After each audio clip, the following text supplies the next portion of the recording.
Hello engineers, welcome back to Engineering Design Simplified. This is part 4 of GD&T Simplified and third video on everything about datums. Feature of size datum feature. So what is feature of size datum feature? When a feature of size is used as a datum feature, it usually results in an axis or a center plane as the datum. So diametrical and planar features of size may be used as datum features.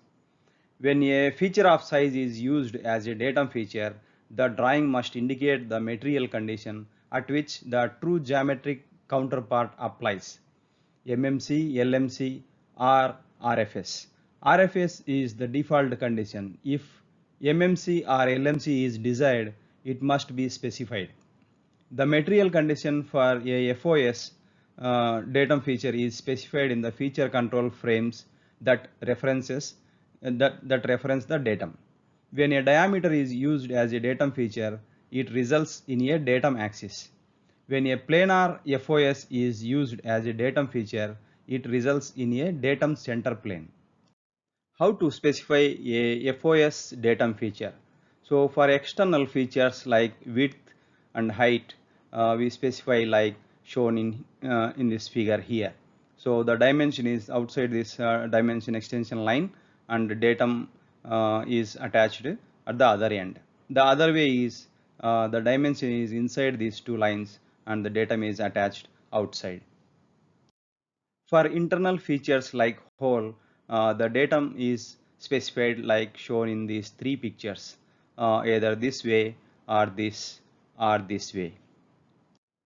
When a diameter is designated as a datum feature, the datum axis is derived from placing the part in a datum feature simulator or gauge elements. The datum feature is the surface of the part. The gauge element that holds the part datum feature is the datum feature simulator. It is considered the true geometric counterpart of the datum feature. The axis of the gauge element that holds the part datum feature is the simulated datum axis, and it is considered to be the datum axis. The datum axis becomes the origin of measurement for dimensions that are related to the datum. Here in this picture, a diameter is specified and a diameter is specified as a datum feature. So this part is placed inside this gauge, and this red line, that is a simulated datum axis. When width of the part is designated as a datum feature, the datum center plane is derived from placing the part in a datum feature simulator or gauge elements. The datum feature is the surface of the part. The gauge element that holds the part datum feature is the datum feature simulator. It is considered the true geometric counterpart of the datum feature. The center plane of the gauge element that holds the part datum feature is the simulated datum center plane and is considered to be the datum plane. The datum plane becomes the origin of measurement for dimensions that are related to the datum. Here again in this picture, the width is specified as a datum feature, and the part is placed inside this gauge element, and this red line represents the simulated datum center plane, and that is also a datum center plane. When FOS is used as a datum feature and referenced as a primary datum RFS, like shown in this figure, now this diameter is a datum feature and this datum is referenced as RFS. So in this case, we need to orient and hold this part securely in an adjustable gauge to simulate the true geometric counterpart of the datum feature. Again, when datum plane is referenced as RFS primary, like shown in this picture here, in this case also we need to place this part securely in an adjustable gauge and then simulate the datum center plane. FOS datum feature. Datum axis as RFS secondary. When a part is oriented by a surface and located by a diameter, it is common to have the surface and diameter designated as datum features. When referencing the datums with the phase primary and the diameter secondary RFS, the part will have a minimum of 3-point contact with the primary datum plane. The secondary datum feature will be adjustable in size. The datum axis is the axis of the datum feature simulator, and the datum axis is perpendicular to the primary datum plane. And fifth point is a second and third datum plane will be associated with the datum axis. Sixth point is if an angular and a rotational relationship is important, the tertiary datum is necessary. This part shown here is oriented by this surface and located by this diameter. So for this part, this face is taken as a primary datum and this diameter is taken as a secondary datum. Here in this picture shown a geometric counterpart or gauge element of the previously discussed picture.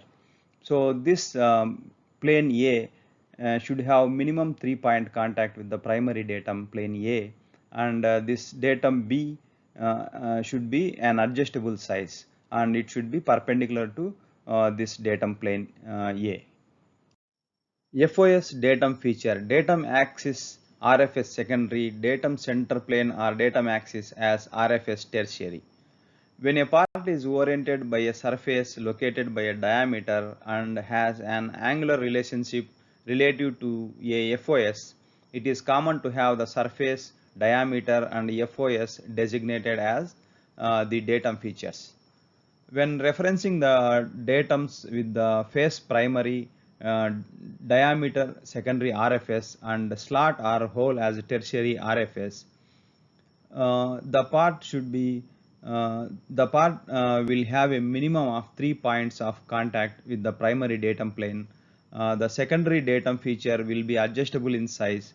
The secondary datum axis is the axis of datum feature simulator. The secondary datum axis is perpendicular to the primary datum plane. For slots, the tertiary datum center plane will pass through the secondary datum axis. For the slots, again the datum center plane will be perpendicular to the primary datum plane. The tertiary datum feature will be adjustable in size. The datum center plane or axis is the center plane or axis of the datum feature simulator. This is for the tertiary datum feature. Now let us see what we have discussed in the previous slide. So this part shown here is oriented by this surface and located by this diameter. Also rotational degree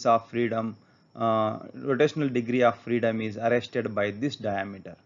So for this part, this face is selected as primary datum feature and this diameter is secondary datum feature B and this diameter as a tertiary datum feature C.